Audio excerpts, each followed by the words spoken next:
ऐसा सभी के साथ होता है। एक दिन सिद्धार्थ ने अपने सारथी छंदक को नगर भ्रमण के लिए चलने को कहा। छंदक ने तुरंत राजकुमार के प्रिय घोड़े कंथक को तैयार किया। उस पर राजकुमार को सवार कराकर वह नगर भ्रमण के लिए चल पड़ा। राजा शुद्धोधन ने ऐसा प्रबंध कराया था कि राजकुमार को मार्ग में कोई करुणाजनक दृश्य दिखाई न दे, ताकि उसके मन में विरक्ति की भावना उत्पन्न न हो। जिस मार्ग से उन्हें जाना था उसे स्वच्छ करके सजाया गया था। उस मार्ग पर दोनों ओर सुंदर सुंदर लड़के लड़कियां खड़े थे।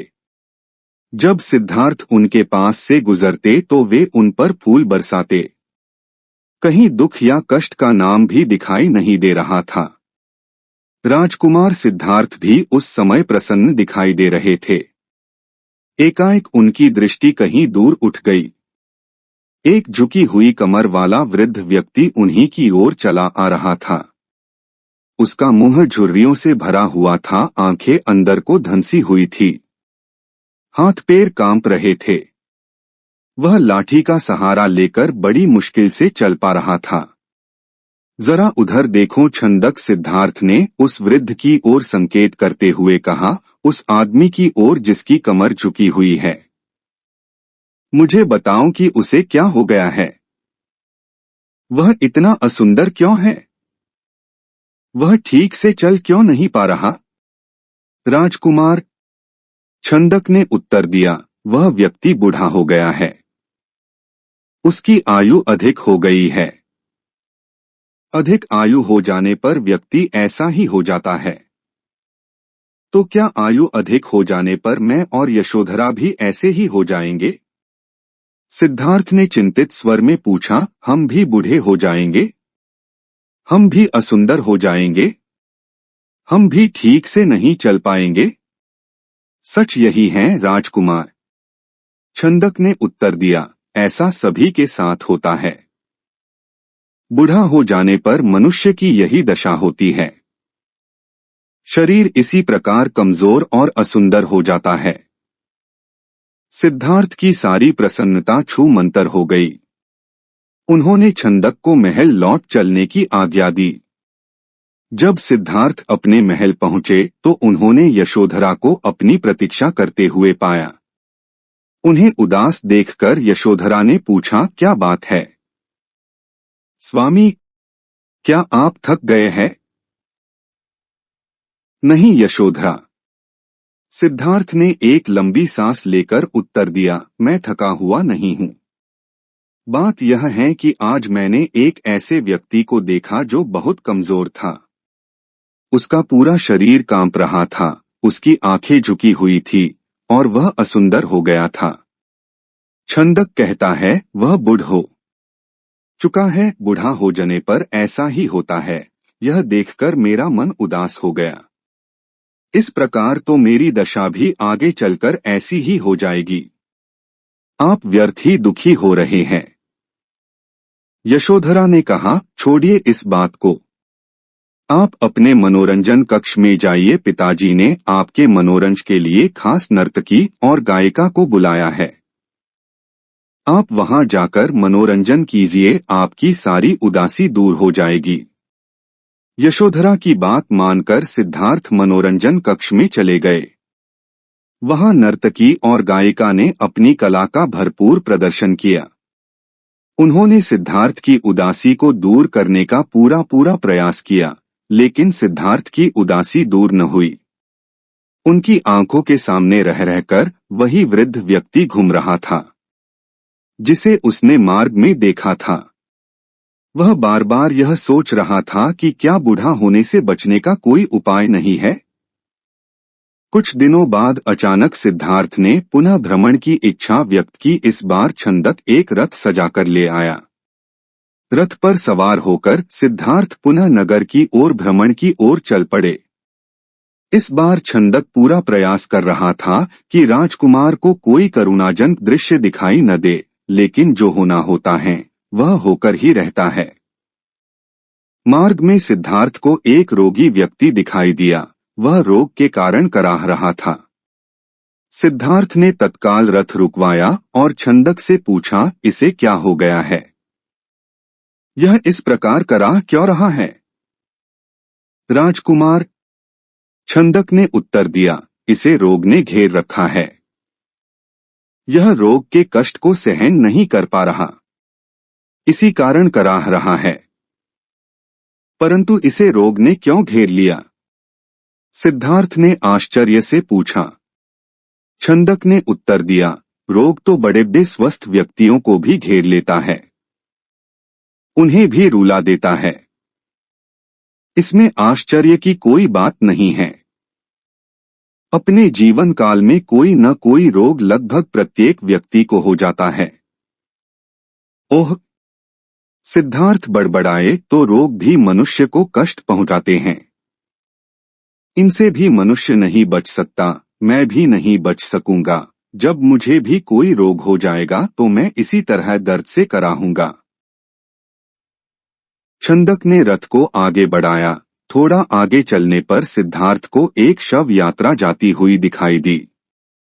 उन्होंने पुनः छंदक से प्रश्न किया, यह कैसा दृश्य है? 4 व्यक्ति अपने कंधों पर किसे लेकर जा रहे हैं? इनके पीछे कुछ लोग रोते हुए क्यों जा रहे हैं? राजकुमार, छंदक ने उत्तर दिया, यह व्यक्ति मर गया है। यह चारों इसके संबंधी है। ये इसके शव को उठाकर शमशान में ले जा रहे हैं। जो पीछे पीछे रोते हुए जा रहे हैं वे इसके कुटुंब के लोग हैं। शमशान में इस मृतक शरीर को जला दिया जाएगा। यह व्यक्ति मर क्यों गया? सिद्धार्थ ने अगला प्रश्न किया। छंदक ने कहा, मृत्यु इस संसार का एक अटल सत्य है। मृत्यु ने आज तक किसी को नहीं छोड़ा। कोई भी व्यक्ति किसी भी समय मर सकता है। यह सुनकर सिद्धार्थ का दिमाग घूम गया। वह ठंडी सांस लेकर सोचने लगे, क्या इसी को जीवन कहते हैं? जिसमें मनुष्य को तरह तरह के रोग घेर लेते हैं, जिसमें कभी भी मृत्यु का आगमन हो सकता है। मनुष्य जब बूढ़ा हो जाता है तो वह दुर्बल और असहाय हो जाता है। उसके शरीर को जलाकर भस्म कर दिया जाता है। क्या जीवन के इन भयानक दुखों से छुटकारा नहीं मिल सकता? इसका कोई तो उपाय होगा। सिद्धार्थ मन ही मन ऐसा सोच रहे थे कि तभी उन्हें एक सन्यासी दिखाई दिया। उसने भगवा वेश धारण कर रखा था। साधना और तपस्या के कारण उसका मुखमंडल चमक रहा था। उसके होंठ मुस्कुरा रहे थे। सिद्धार्थ को वह संसार का सबसे प्रसन्न व्यक्ति दिखाई दिया। उन्होंने पूछा, छंदक, यह स्वस्थ और तेजस्वी व्यक्ति कौन है? छंदक ने उत्तर दिया, यह एक सन्यासी है। इसने संसार के सभी सुख त्याग रखे हैं। इसने संयम द्वारा अपनी इंद्रियों को वश में कर रखा है। यह अपने ईश्वर की तपस्या साधना करता है, इसलिए यह स्वस्थ, निरोग व सुंदर है। तपस्या के कारण ही इसका मुखमंडल चमक रहा है। सिद्धार्थ को जैसे अपने सभी प्रश्नों के उत्तर मिल गए। वह एकदम शांत हो गए।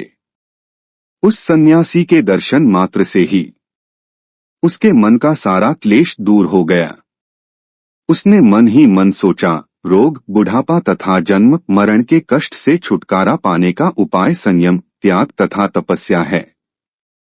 जीवन का सार सत्य की खोज करना है। संसार के सभी सुख नकली है।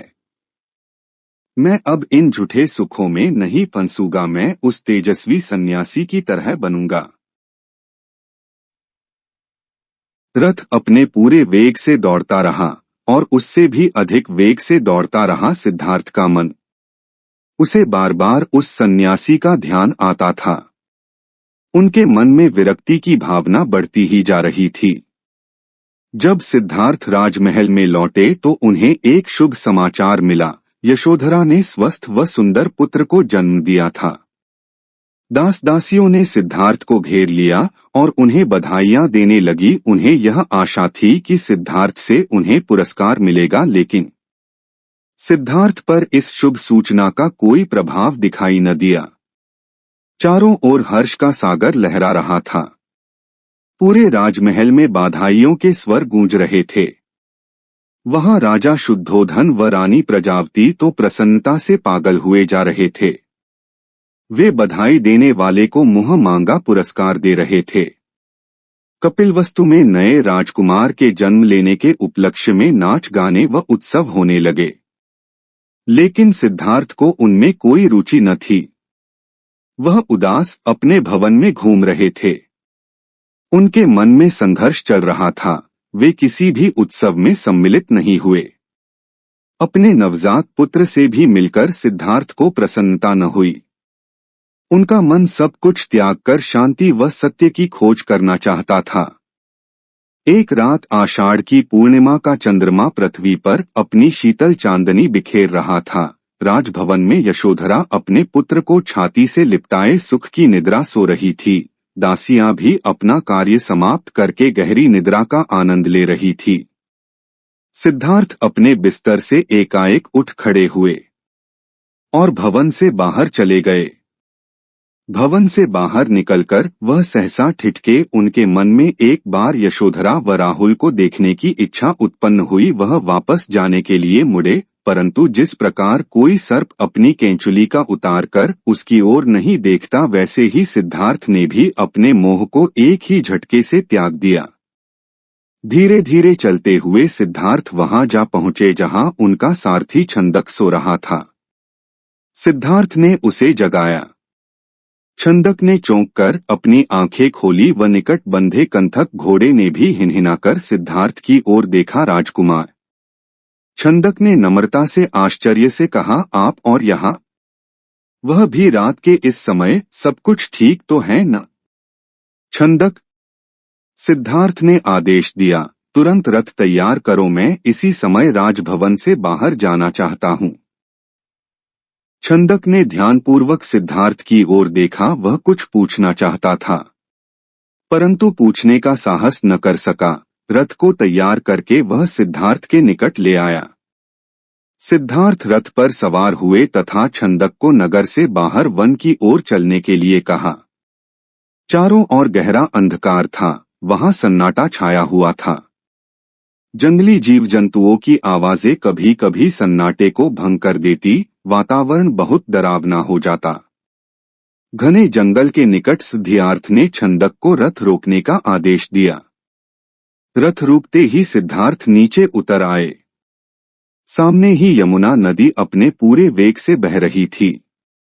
उस समय वे अनुप्रिय नामक स्थान के निकट खड़े थे।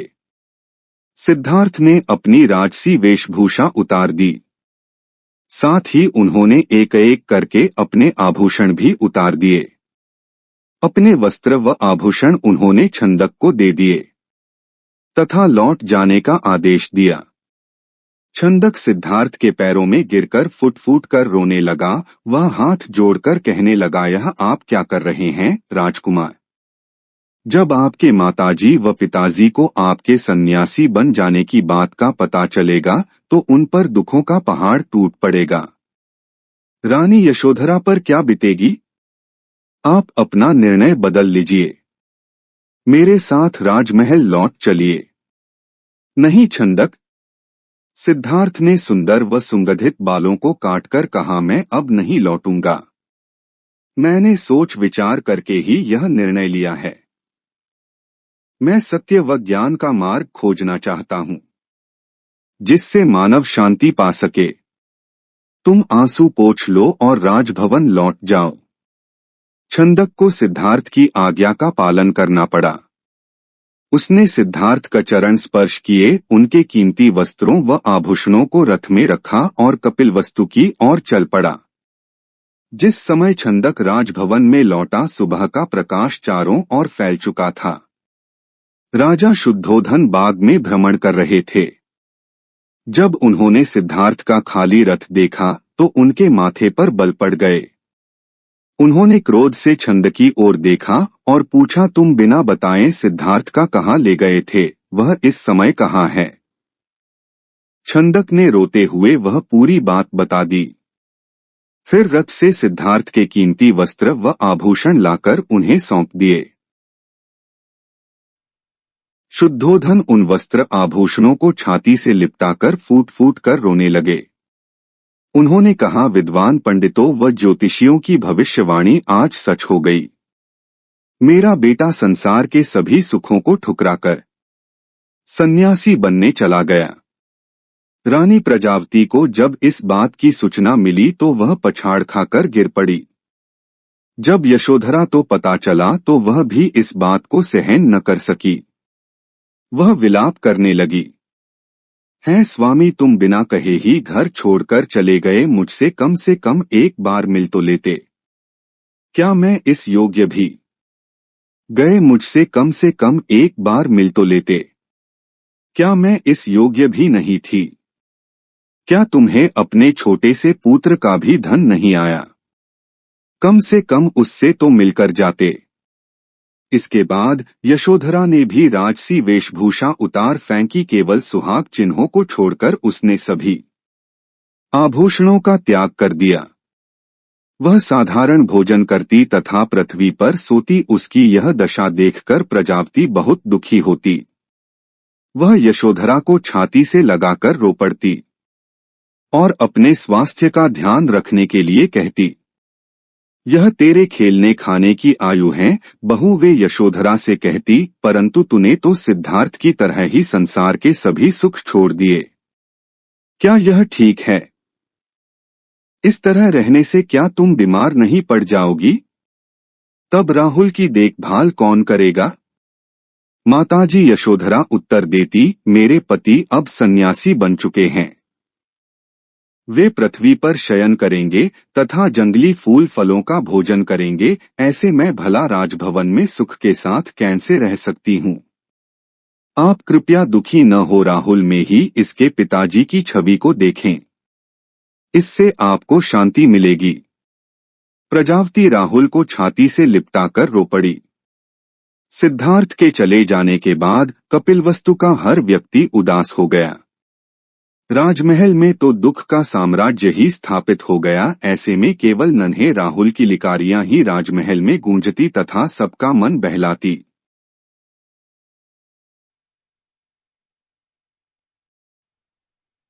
ऐसे ही रोचक और ज्ञानवर्धक वीडियो को रोजाना सुनने के लिए वीडियो को लाइक करें और चैनल को सब्सक्राइब करें। धन्यवाद।